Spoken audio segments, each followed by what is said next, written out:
Hi, I'm David from Reiki Healing, and today I would like to explore one of the most common questions that I get is how is this healing modality different? And from different, often people will measure it to healing modalities that they are familiar with. So the first disclaimer is that I'm not an expert or a spokesperson for anything else but what I do. However, I can say that in my early years, I did many courses and studied all sorts of different things, varying from psychology to neurolinguistic programming, or mind-based healing, and then more deeper energetic styles such as Reiki, Qigong, and so on. My mother was a Reiki master, and I learnt Reiki when I was 11 or 12. And the teacher that taught us, she unfortunately, a few years later, died of anorexia, and it absolutely shattered my childhood brain. It was deeply sad for her family, of course, and at the same time, it made me question intently, question and doubt everything that I'd ever learnt or knew about the energy world, and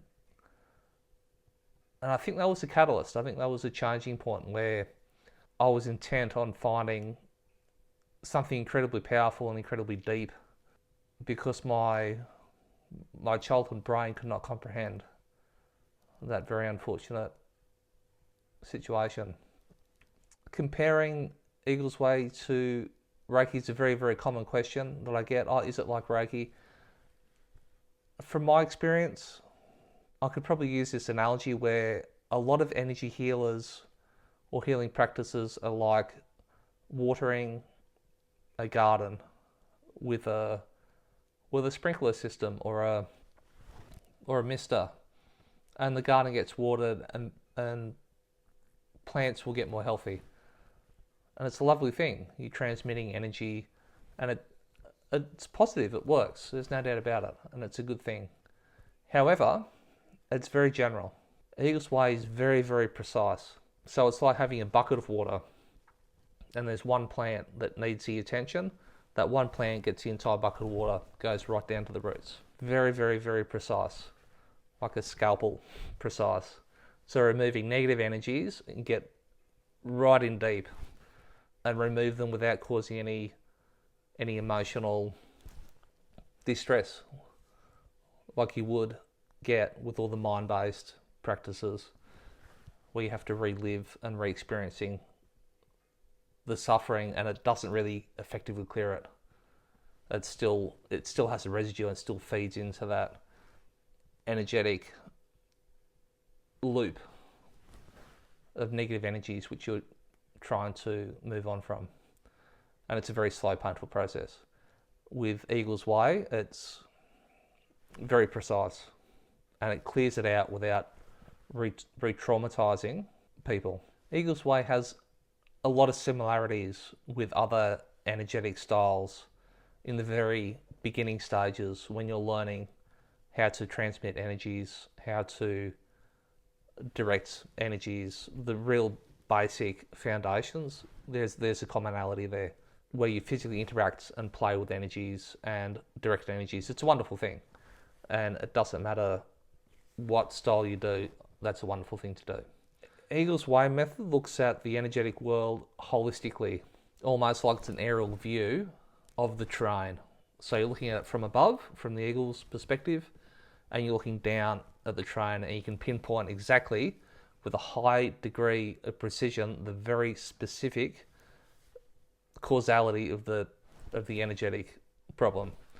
And then you can remove that and change people's entire lives without them even realizing that they even had that problem to start with. They might come in with a symptom in their mind thinking this is the problem I want to look at, when the actual problem was something totally unrelated and unlinkable in their conscious mind.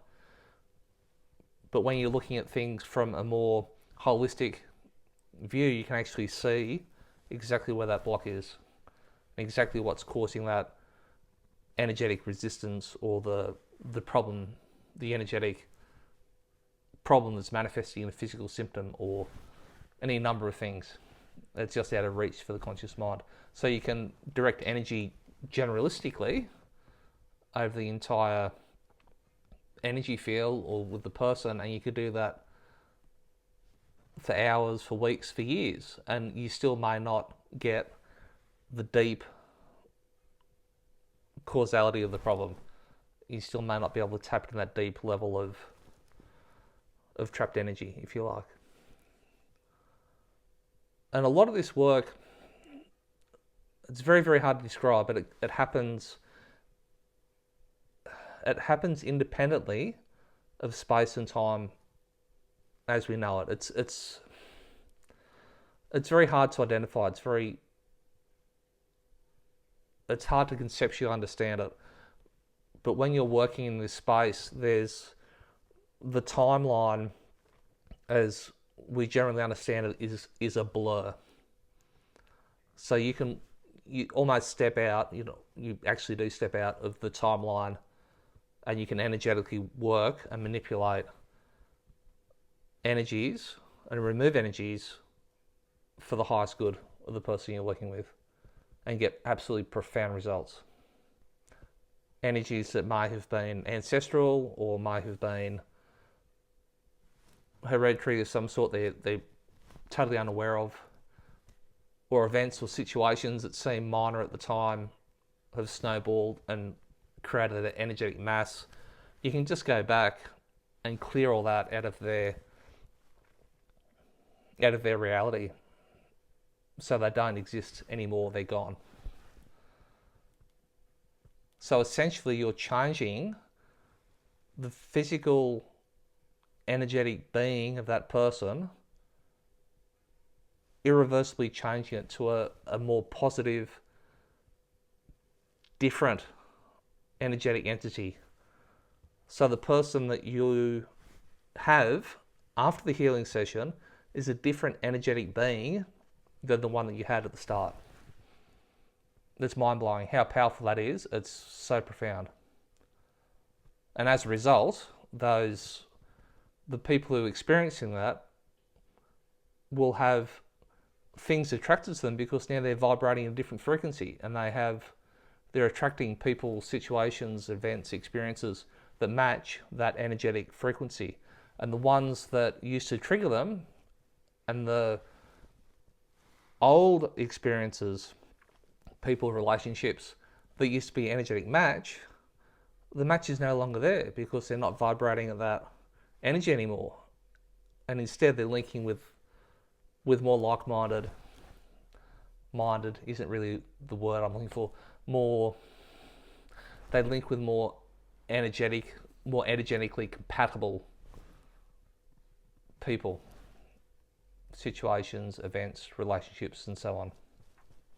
Going into the past to heal past traumas, events, circumstances without experiencing the original pain as you would in many other processes, like you would with timeline therapy or past life regressions and so on. It's incredibly profound being able to do that. Many other modalities will take people back to relive these horribly traumatic experiences, and people will be shocked and re-traumatized as they're re-experiencing the very thing they need healing from.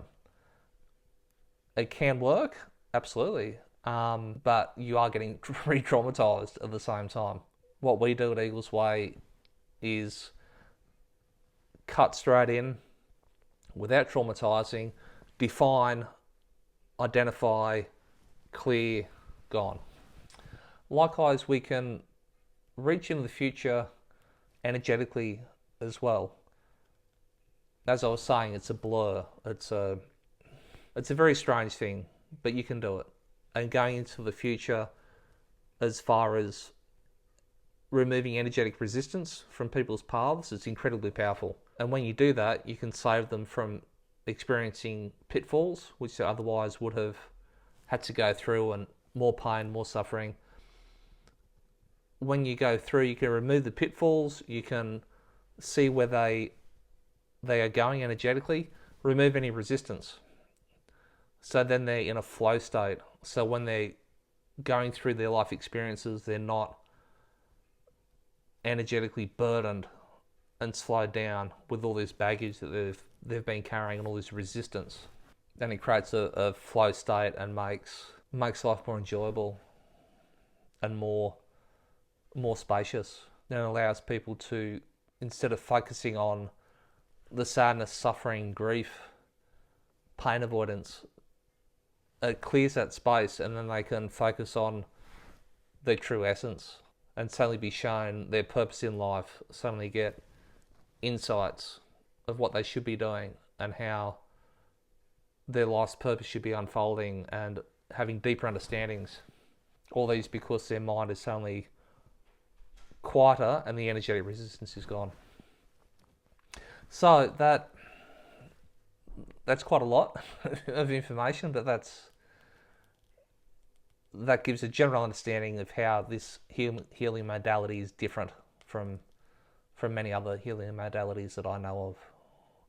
So thanks for listening.